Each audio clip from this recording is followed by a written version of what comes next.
শাকিব চঞ্চলের অভিনয়ে নতুন মাত্রা, ভিন্ন বার্তা দিচ্ছে তুফানের টিজার।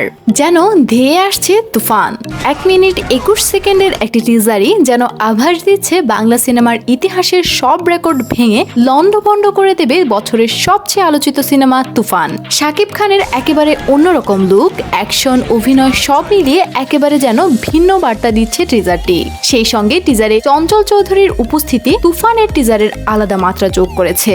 মঙ্গলবার বিকেলে আলফা আই, চরকি ও এসবিএফ এর অফিসিয়াল সোশ্যাল মিডিয়ার পেজ থেকে প্রকাশ করা হয় টিজারটি।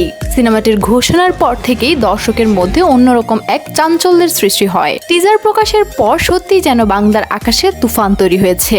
টিজারের নিচে নানা প্রশংসাসূচক মন্তব্য করছেন দর্শকরা। টিজার নিয়ে পরিচালক রায়হান রাফি বলেন, তুফান এমন একটা ছবি যা বাংলা সিনেমাকে বিশ্বের দরবারে নতুনভাবে চেনাবে। অনেক সিনেমা ইন্ডাস্ট্রিকে পরিবর্তন করে, তুফান তেমনই একটি সিনেমা হতে যাচ্ছে। বাংলা সিনেমার সীমারেখা অনেক বাড়িয়ে দেবে। বলা যায় তুফান আমার জীবনের একটি ড্রিম প্রজেক্ট। সেই সঙ্গে শাকিব ভাইকে এই সিনেমায় পাওয়াটাও আশীর্বাদ। তুফান যে চলতি বছরের সবচেয়ে ব্যবসা সফল সিনেমা হবে তা নিয়ে বেশ নিশ্চিত প্রযোজনা প্রতিষ্ঠানগুলো। এ ব্যাপারে 3 প্রযোজনা প্রতিষ্ঠানের মন্তব্য প্রায় একই।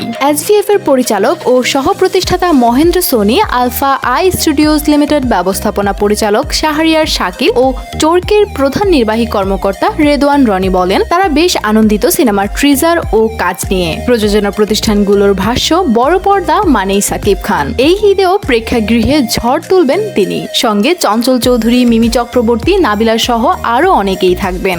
এর আগে তুফানে অভিনয় প্রসঙ্গে চঞ্চল চৌধুরী প্রথম আলোকে বলেছিলেন, রায়হান রাফি এ সময়ের প্রতিভাবান পরিচালক। তিনি আলাদা একটা দর্শক তৈরি করেছেন। সেদিক থেকে তার প্রতিও আমার আস্থা আছে।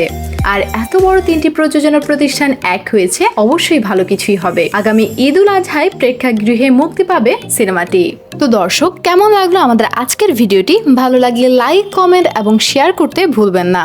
ধন্যবাদ সবাইকে। আবারও ফিরে আসবো নিত্য নতুন খবর নিয়ে। ততক্ষণ পর্যন্ত ওয়ার্ল্ড ওয়াইড নিউজের সাথেই থাকুন।